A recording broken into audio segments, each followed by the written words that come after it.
we believe it. Look who we are the dreamers.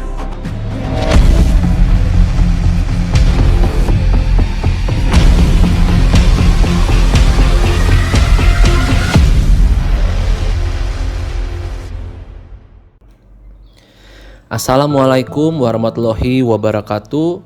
Salam sejahtera bagi kita semua. Shalom, Om Swastiastu, Namo Buddhaya, salam kebajikan.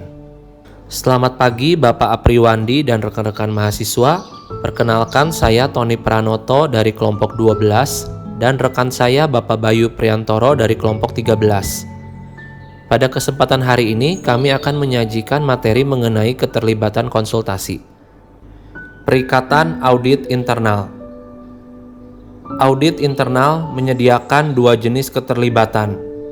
Pertama, keterlibatan jaminan.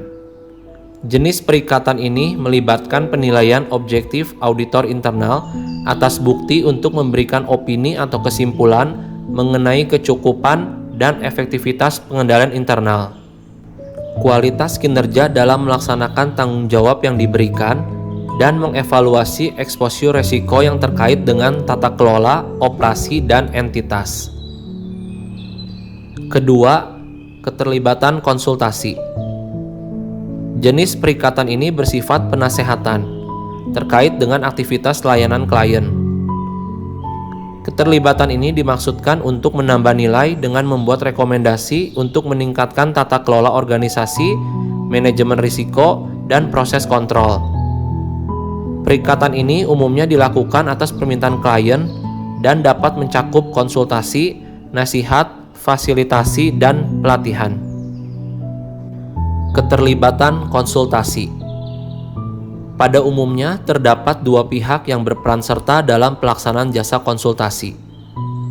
Pertama, auditor internal. Merupakan seorang atau sekelompok orang yang memberikan nasihat. Kedua, klien penugasan, merupakan seorang atau sekelompok orang yang menerima nasihat. Ketika melaksanakan jasa konsultasi, auditor internal harus selalu mempertahankan objektivitas dan tidak menerima atau mengambil alih tanggung jawab dari manajemen. Keterlibatan konsultasi meliputi kegiatan yang sangat bervariasi, dan auditor internal sering mendefinisikan praktik-praktik tersebut dengan cara yang berbeda. Keterlibatan konsultasi. Perbedaan keterlibatan konsultasi dengan keterlibatan jaminan. Sifat dan ruang lingkup. Keterlibatan jaminan ditentukan berdasarkan fungsi dari audit internal.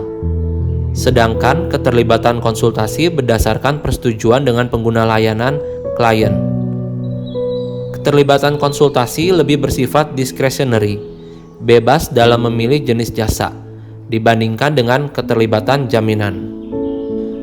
Proses dan tahapan keterlibatan konsultasi sama dengan keterlibatan jaminan. Yang membedakan adalah tidak semua tahapan keterlibatan jaminan diperlukan atau dilakukan. Tahapan dalam keterlibatan konsultasi dilakukan secara berbeda tergantung dari sifat keterlibatannya, dalam rangka menyediakan rekomendasi, konsultasi, fasilitasi, dan pelatihan. Hierarki tujuan keterlibatan konsultasi. Tujuan pertama, memberikan informasi kepada klien. Tujuan kedua, memecahkan masalah klien.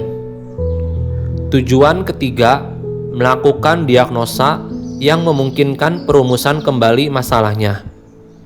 Tujuan keempat, membuat rekomendasi berdasarkan diagnosa tersebut.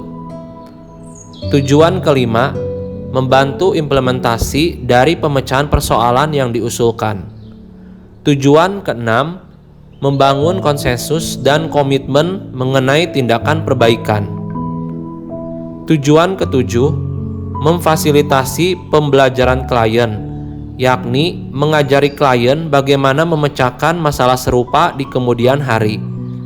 Dan tujuan ke-8 adalah secara permanen memberikan efektivitas bagi organisasi. Proses keterlibatan konsultasi. 3 fase utama keterlibatan konsultasi yang diatur dalam standar audit internal. Pertama, perencanaan. Kedua, pelaksanaan. Ketiga, pelaporan. 3 fase utama tersebut berguna dalam memberikan kerangka kerja untuk membahas berbagai kegiatan yang termasuk dalam proses keterlibatan konsultasi. Proses keterlibatan konsultasi atau consulting yang pertama adalah perencanaan. Poin pertama, IIA Standar 2200 perencanaan penugasan. Auditor internal harus menyusun dan mendokumentasikan rencana untuk setiap penugasan yang mencakup tujuan penugasan, ruang lingkup, waktu, dan alokasi sumber daya. Rencana penugasan harus mempertimbangkan strategi organisasi, tujuan, dan resiko-resiko yang relevan untuk penugasan tersebut. Poin yang kedua adalah IIA Standar 2201 pertimbangan perencanaan. Dalam merencanakan penugasan, auditor internal harus mempertimbangkan strategi dan sasaran dari kegiatan yang sedang diperiksa dan mekanisme yang digunakan dalam mengendalikan kinerjanya, resiko signifikan atas sasaran, sumber daya, dan operasi aktivitas yang diperiksa, dan bagaimana menurunkan dampak resiko tersebut sampai pada tingkat yang dapat diterima. Kecukupan dan efektivitas tata kelola, manajemen risiko, dan proses pengendalian dibandingkan dengan kerangka atau model yang relevan. Yang terakhir adalah peluang untuk meningkatkan secara signifikan tata kelola, manajemen risiko, dan proses pengendalian. Poin ketiga terkait fase perencanaan adalah IIA Standar 2220 ruang lingkup penugasan. Ruang lingkup penugasan yang ditetapkan harus memadai untuk dapat mencapai tujuan penugasan tersebut. Poin yang selanjutnya adalah IIA Standar 2240 terkait dengan program kerja penugasan. Auditor internal harus menyusun dan mendokumentasikan program kerja untuk mencapai tujuan penugasan tersebut. Fase kedua atau fase pelaksanaan diatur dalam IIA Standar 2300 terkait dengan pelaksanaan penugasan. Auditor internal harus mengidentifikasi, menganalisis, mengevaluasi, dan mendokumentasikan informasi yang memadai untuk mencapai tujuan penugasan. Jenis informasi yang diidentifikasi, dianalisis, dievaluasi, dan didokumentasikan akan bervariasi tergantung pada sifat perikatan, seperti halnya sifat, waktu, dan sejauh mana prosedur audit internal dilakukan. Fase selanjutnya adalah pelaporan. Diatur dalam IIA Standar 2400 komunikasi hasil penugasan. Auditor internal wajib mengkomunikasikan hasil penugasannya. Yang selanjutnya adalah diatur oleh IIA Standar 2410 terkait dengan kriteria komunikasi. Komunikasi harus mencakup tujuan, ruang lingkup, dan hasil penugasan. Contoh keterlibatan konsultasi. Menyediakan layanan konsultasi. Menyediakan layanan konsultasi dapat mencakup beberapa hal, di antaranya yaitu yang pertama, saran untuk manajemen senior mengenai implikasi risiko dan kontrol penerapan solusi IT canggih. Yang kedua, saran untuk pemilik proses tentang bagaimana mereka dapat merampingkan proses mereka untuk mendapatkan efisiensi operasional. Yang ketiga, saran untuk manajer di semua tingkatan organisasi tentang bagaimana mendokumentasikan dan mengagregasi penilaian risiko dan kontrol mereka. Selanjutnya adalah memfasilitasi kegiatan penilaian diri.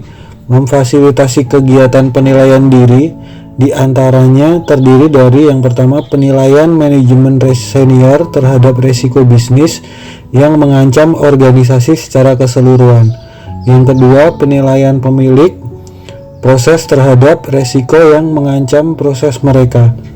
Contoh keterlibatan konsultasi selanjutnya adalah melakukan pelatihan. Yang pertama, penjelasan manajemen senior dan komite audit tentang pedoman otoritatif yang baru dirilis yang berkaitan dengan tata kelola, manajemen risiko, dan kontrol. Yang kedua, mendidik pemilik proses dan karyawan tentang tata kelola fundamental, manajemen resiko, dan konsep kontrol. Sekian presentasi dari kelompok 12 dan kelompok 13. Jika ada kekurangan, kami mohon maaf yang sebesar-besarnya. Semoga apa yang kami sampaikan dapat berguna bagi kita semua. Selamat pagi dan terima kasih.